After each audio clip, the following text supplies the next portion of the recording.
தமிழ் உறவுகள் அனைவரையும் நம்பிக்கை குரல் சேனலுக்கு அன்புடன் வரவேற்கிறோம். தொடர்ந்து நம்ம சேனலில் வேலைவாய்ப்பு பதிவு தான் பார்த்துட்ருக்கோம். ஸோ இன்றைக்கி நம்ம என்ன பார்க்க போகிறோம் அப்படின்னா, மத்திய அரசுலேருந்து வந்திருக்கக்கூடிய ஒரு சூப்பரான வேலைவாய்ப்பு பற்றி தான் பார்க்க போகிறோம். அதாவது மத்திய அரசுலேருந்து கொடுத்துருக்கக்கூடிய ஜவஹர்லால் நேரு பல்கலைக்கழகத்தில் மொத்தம் 267 காலி பணியிடங்கள் கொடுத்துருக்காங்க. ஸோ இந்த ஜாபுக்கு அப்ளை பண்ண விருப்பம் உள்ளவங்களுக்கு கல்வி தகுதி பார்த்திங்க அப்படின்னா 10ஆம் வகுப்புலேருந்து எனி டிகிரி முடித்தவங்களுக்கு இந்த ஜாபுக்கு நம்ம அப்ளை பண்ணிக்கலாம். இது முற்றிலும் மத்திய அரசோட வேலை. பதவி பார்த்திங்கன்னா group A, group B, group C, non teaching post கொடுத்துருக்காங்க. ஸோ இதை பற்றின டீட்டெயில்ஸை நம்ம பார்க்கலாம். ஸோ இது அஃபிஷியலாக கொடுத்துருக்கக்கூடிய நோட்டிஃபிகேஷன். இந்த நோட்டிஃபிகேஷனில் கொடுத்துருக்காங்க. ஸோ என்னென்ன வேக்கன்சி இருக்குது அப்படிங்கிறத நாம் இப்போ பார்த்துலாம். ஸோ அதாவது ஜவஹர்லால் நேரு யூனிவர்சிட்டியில் கொடுத்துருக்கக்கூடிய இந்த வேக்கன்சி பார்த்திங்க அப்படின்னா எக்ஸிக்யூட்டிவ் இன்ஜினியரிங் கொடுத்துருக்காங்க. ஸோ இதுக்கான பணியிடங்கள் வந்து பார்த்திங்க அப்படின்னா ஒரு பணியிடங்கள் கொடுத்துருக்காங்க. ஸோ இதுக்கான ஏஜ் லிமிட்டும் மென்ஷன் பண்ணியிருக்காங்க. 45 வயதுக்குள்ளே இருக்கணும்னு சொல்லியிருக்காங்க. ஸோ அடுத்தது பார்த்திங்கன்னா எக்ஸிக்யூட்டிவ் இன்ஜினியர் சிவிலில் குரூப் ஏ லெவலில் ஒரு போஸ்ட் கொடுத்துருக்காங்க. அசிஸ்டன்ட் லைப்ரரியன் கொடுத்துருக்காங்க. Assistant register, public relational officer, research officer, system analyst கொடுத்துருக்காங்க. ஸோ அடுத்து குரூப் பி பதவி பார்த்திங்க அப்படின்னா section officer, private secretary, senior assistant, personal assistant, professional assistant, junior engineer, computer operator, assistant archivist கொடுத்துருக்காங்க. Group C பணியிடங்கள் பார்த்திங்க அப்படின்னா செமி ப்ரொஃபஷ்னல் அசிஸ்டன்ட் கொடுத்துருக்காங்க. அதே மாதிரி assistant manager, statistical assistant, assistant stenographer, laboratory assistant, draftsman. Work அசிஸ்டண்ட்டில் பார்த்திங்க அப்படின்னா டெசிக்னேஷன் நம்பர் ஆஃப் போஸ்ட் வந்து பார்த்திங்கன்னா வயர்மேனில் 8, வயர்மேன் டெலிஃபோனில் 2, ஹார்பண்டர் 4, மேசன் 1, ப்ளம்பர் 1, ப்ளம் ஆப்ரேட்டர் 2, மீட்டர் ரீடர் 1. ஸோ அதே மாதிரி லிஃப்ட் ஆப்ரேட்டர் பணியிடங்கள் 2 கொடுத்துருக்காங்க. ஜூனியர் அசிஸ்டன்ட் பதவிகள் மொத்தம் 46 பணியிடங்கள் கொடுத்துருக்காங்க. குக் 27, மல்டி டாஸ்கிங் ஸ்டாஃப் 15 பணியிடங்கள், மெஸ் ஹெல்ப்பர் 30 கொடுத்துருக்காங்க. ஸோ அது மட்டும் இல்லைங்க, engineer attendant designation number of post வந்து மொத்தம் 30 கொடுத்துருக்காங்க.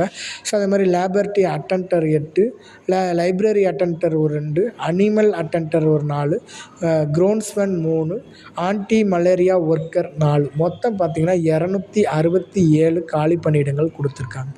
ஸோ இந்த ஜாபுக்கான கல்வி தகுதி என்ன, எலிஜிபிலிட்டி க்ரைட்டீரியா என்னங்கிறத பார்த்துலாம். ஸோ எக்ஸிக்யூட்டிவ் இன்ஜினியர் எலக்ட்ரிக்கலுக்கு பார்த்திங்க அப்படின்னா பிஇ அல்லது பிடெக்கில் எலக்ட்ரானிக் இன்ஜினியரிங் வந்து முடிச்சிருக்கணும். வித் 50% ஆஃப் மார்க் வந்து எடுத்துருக்கணும்னு சொல்லியிருக்காங்க. ஸோ அதே மாதிரி எக்ஸிக்யூட்டிவ் இன்ஜினியருக்கு வந்து சிவிலில் பார்த்திங்கன்னா பிஇ பிடெக்கில் இன்ஜினியரிங் முடிச்சிருக்கணும். ஸோ இதுக்கும் 50% ஆஃப் மார்க் வந்து நம்ம எடுத்துருக்கணும். அசிஸ்டன்ட் லைப்ரரியனுக்கு பார்த்திங்க அப்படின்னா essential qualification master degree in library சயின்ஸில் 55% ஆஃப் மார்க் எடுத்துருக்கணும். ஸோ அது மட்டும் இல்லைங்க, கம்ப்யூட்டரிஸ்ட் ஆஃப் லைப்ரரிஸில் அகடாமிக் ரெக்கார்டு மெயின்டைன் பண்ணக்கூடிய நாலேஜ் இருக்கணும்னு சொல்லியிருக்காங்க. ஸோ நெக்ஸ்ட்டு பார்த்திங்க அப்படின்னா இதுக்கான அசிஸ்டன்ட் ரிஜிஸ்டருக்கு எசென்சியல் குவாலிஃபிகேஷன் மாஸ்டர் டிகிரி முடிச்சிருக்கணும், ப்ளஸ் 50% ஆஃப் மார்க் எடுத்துருக்கணும்னு சொல்லியிருக்காங்க. ரிசர்ச் ஆஃபீஸர் எசென்சியல் குவாலிஃபிகேஷன் பார்த்திங்க அப்படின்னா relevant field reserve for the OBC கேட்டகரியில் முடிச்சிருக்கணும், மாஸ்டர் டிகிரி முடிச்சிருக்கணும்னு சொல்லியிருக்காங்க. சிஸ்டம் அனலிஸ்ட்டுக்கு இன்ஜினியரிங் லெவலில் பிஇ அல்லது பிடெக் கம்ப்யூட்டர் சயின்ஸ் முடிச்சிருக்கணும். அது மட்டும் இல்லை 5 years இன் ப்ரோக்ராமிங் லாங்குவேஜ் C++, ஜாவா முடிச்சிருக்கணும்னு சொல்லியிருக்காங்க. அல்லது எம்இ எம்டெக்கில் கம்ப்யூட்டர் சயின்ஸ் முடிச்சிருக்கணும். 3 years ப்ரோக்ராமிங் இன்ஜினியரிங் முடிச்சிருக்கணும்னு சொல்லியிருக்காங்க.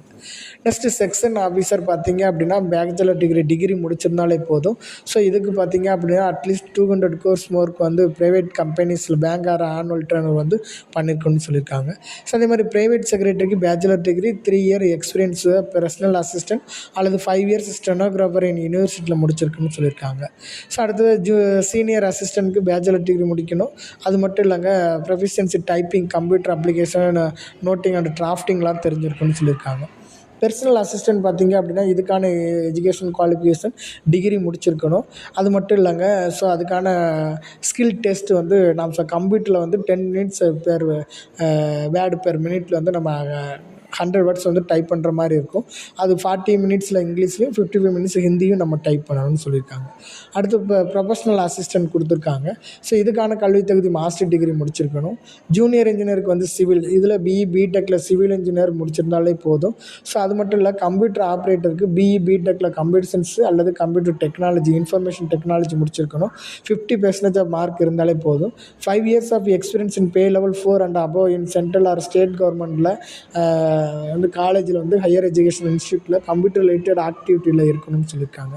அசிஸ்டன்ட் ஆர்கிடெக்சர் வந்து பார்த்திங்கன்னா essential qualification bachelor degree with ஹிஸ்ட்ரியில் முடிச்சிருக்கணும். அதில் 50% மார்க் இருந்தாலே போதும். செமி ப்ரொஃபஷனலுக்கு பார்த்திங்கன்னா மாஸ்டர் டிகிரியில் library science and information science வந்து எனி ரெகக்னைஸ்ட் யூனிவர்சிட்டியில் முடிச்சிருக்குன்னு சொல்லியிருக்காங்க.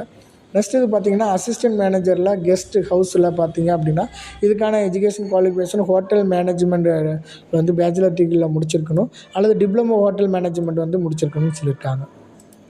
ஸ்டாட்டிக்ஸ் அசிஸ்டன்ட் பார்த்திங்க அப்படின்னா பேச்சுலர் டிகிரி முடிச்சிருக்கணும் அல்லது பேச்சுலர் டிகிரிலேயே மேத்தமெட்டிக்ஸ் முடிச்சிருக்கணும்னு சொல்லியிருக்காங்க. அசிஸ்டண்ட்டுக்கான எஜுகேஷன் குவாலிஃபிகேஷன் ஏதாவது டிகிரி முடிச்சிருந்து 2 years experience for junior assistant lower division clerk ஏதாவது பணியாற்றிருக்குன்னு சொல்லியிருக்காங்க. ஸ்டெனோகிராஃபருக்கு பார்த்திங்க அப்படின்னா எசென்சியல் குவாலிஃபிகேஷனாக டிகிரி முடிச்சிருந்தாலே போதும்.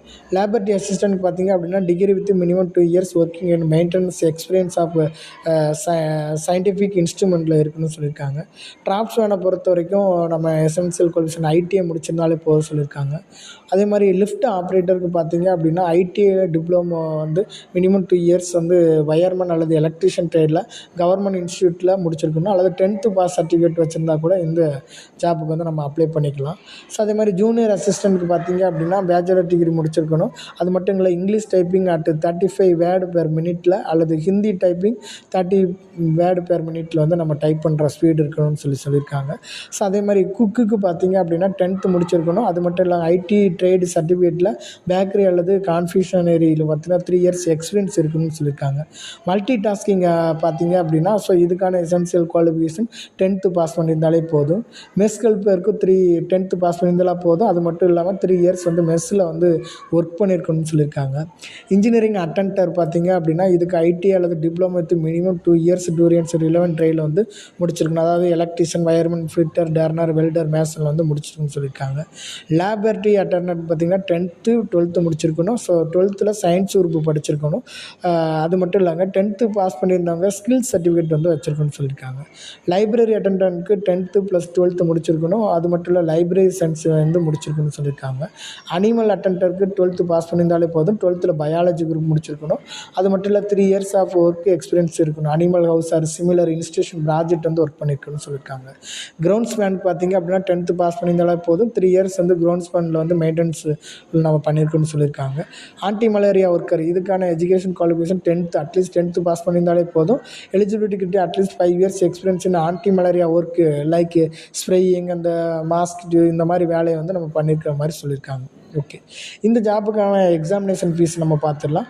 So post group A grade group பார்த்திங்க அப்படின்னா 1500 rupees exam fees. SC ST உமனாக இருந்தால் 1000 கட்டினா போதும். ஸோ அதே மாதிரி குரூப் பிக்கு பார்த்திங்க அப்படின்னா ஓபிசிக்கு 1000 rupees, SC ST இருந்துச்சு அப்படின்னா 600 rupees மட்டும் நம்ம கட்டினால் போதும்னு சொல்லியிருக்காங்க. தென் நெக்ஸ்ட் என்ன பார்த்திங்கன்னா இதுக்கான ஜென்ரல் டேர்ம்ஸ் அண்ட் கண்டிஷன் கொடுத்துருக்காங்க. ஸோ அப்ளிகேஷன் சூட் மஸ்ட்டு கரெக்டான குவாலிஃபிகேஷன் இருக்கவங்க நம்ம அப்ளை பண்ணிக்கணும். ஏஜ் ரிலாக்ஸேஷன் ஆஃப்டர் ரூல்ஸ் படி 5 இயர்ஸ்லேருந்து 3 இயர்ஸ் வந்து கொடுக்குறாங்கன்னு சொல்லியிருக்காங்க. அதே மாதிரி கம்யூனிட்டி சர்டிஃபிகேட் வந்து கண்டிப்பாக நம்ம வச்சுருக்கணும். ஸோ அது ஓபிசி சர்டிஃபிகேட் நம்ம எடுத்துருக்கணும். கரண்ட் டேட்டில் இருக்கிற மாதிரி நம்ம எடுத்துக்கணும்னு சொல்லியிருக்காங்க. So objection certificate no objection certificate எங்கேயாவது நம்ம வேலை பார்த்தோம் அப்படின்னா நோ அப்ஜெக்ஷன் சர்டிஃபிகேட் நமக்கு வந்து வாங்கி வச்சுக்கணும்னு சொல்லியிருக்காங்க. ஸோ இந்த மாதிரி டீட்டெயில்ஸ்லாம் கரெக்டாக இருக்கும் பட்சத்தில் இந்த ஜாபுக்கு நம்ம அப்ளை பண்ண முடியும். ஸோ எக்ஸாமினேஷன் பார்த்திங்க அப்படின்னா கம்ப்யூட்டர் பேஸ்டு டெஸ்ட் வந்து கண்டக்ட் பண்ணுவாங்க. ஸோ அதில் வந்து மெரிட் லெவலில் யாரெல்லாம் வந்து எடுத்திருக்காங்களோ ஸோ அந்த ரெக்யூர் எக்ஸாமினேஷன் நம்ம அட்டன் பண்ணிவிட்டு ஸோ அவங்களுக்கு வந்து பில்லிங் வந்து ஆர்டர் கொடுக்குற மாதிரி நமக்கு சொல்லியிருக்காங்க.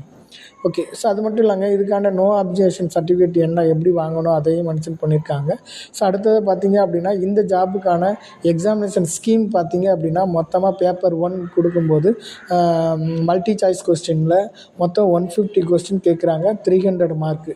ஸோ அந்த 150 மார்க் எப்படின்னு பார்த்திங்கன்னா ஜென்ரல் அவேர்னஸில் 30 கொஸ்டினும், ரீசனிங் எபிலிட்டி 35 கொஸ்டின்னு, மேத்தமெட்டிக்கல் அபிலிட்டியில் 35 கொஸ்டின்னு, test of language English or ஹிந்தியில் 30 கொஸ்டின், கம்ப்யூட்டர் அவேர்னஸ் 20, மொத்தம் 150 கொஸ்டினுக்கு 2 மார்க் ப்ரொவைட் பண்ணி 300 மார்க் வந்து நமக்கு கொடுக்குறாங்க. ஓகே, ஸோ அதுக்கான சிலபஸும் கொடுத்துருக்காங்க. ஸோ அதையும் நம்ம ப்ராப்பராக வந்து நம்ம பார்த்துக்கிறது நல்லது. ரெண்டாவது பேப்பர் 2 பார்த்திங்கன்னா அதுவும் மல்டி கொஸ்டின் சாய்ஸில் தான் கொடுத்துருக்காங்க. ஸோ இதில் அசிஸ்டன்ட் ரிஜிஸ்டருக்கு பார்த்திங்க அப்படின்னா சிலபஸ் மொத்தம் வந்து 50 கொஸ்டின் 100 மார்க் கேட்குறாங்க. Assistant register, section officer, senior assistant இது 3க்கும் வந்து அதான் கொடுத்துருக்காங்க. ஸோ லாஸ்ட்டாக பார்த்தீங்க அப்படின்னா இந்த எக்ஸாம் முடிச்சதுக்கப்புறமா ஸோ நெக்ஸ்ட் என்ன பண்ணுவாங்க அப்படின்னா ஸ்கில் டெஸ்ட் வந்து கண்டக்ட் பண்ணுறாங்க. ஸோ ஸ்கில் டெஸ்ட்டில் ஸ்டெனோகிராஃபராக இருந்தால் ஸ்டெனோகிராஃபர், டைப்பிங் ஸ்கில்லாக இருந்தால் டைப்பிங் வந்து நம்ம கண்டக்ட் பண்ணுவாங்க. ஓகே, இதெல்லாம் முடிஞ்சதுக்கப்புறம் லாஸ்ட்டாக இன்டர்வியூ அல்லது பர்சனல் டெஸ்ட் வந்து கண்டக்ட் பண்ணுறாங்க.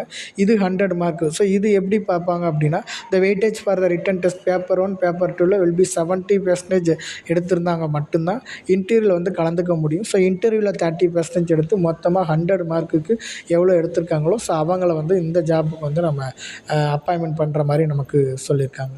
ஸோ இவ்வளோ தான் பேசிக் டீட்டெயில்ஸ். இந்த வீடியோ பற்றின டீட்டெயில்ஸ் உங்களுக்கு பிடிச்சிருக்குன்னு நினைக்கிறேன். பிடிச்சிருந்துச்சி அப்படின்னா லைக் பண்ணுங்கள், ஷேர் பண்ணுங்கள், சப்ஸ்கிரைப் பண்ணுங்கள். மீண்டும் ஒரு வீடியோவில் உங்களை சந்திக்கிறேன். அதுவரை நன்றி, வணக்கம்.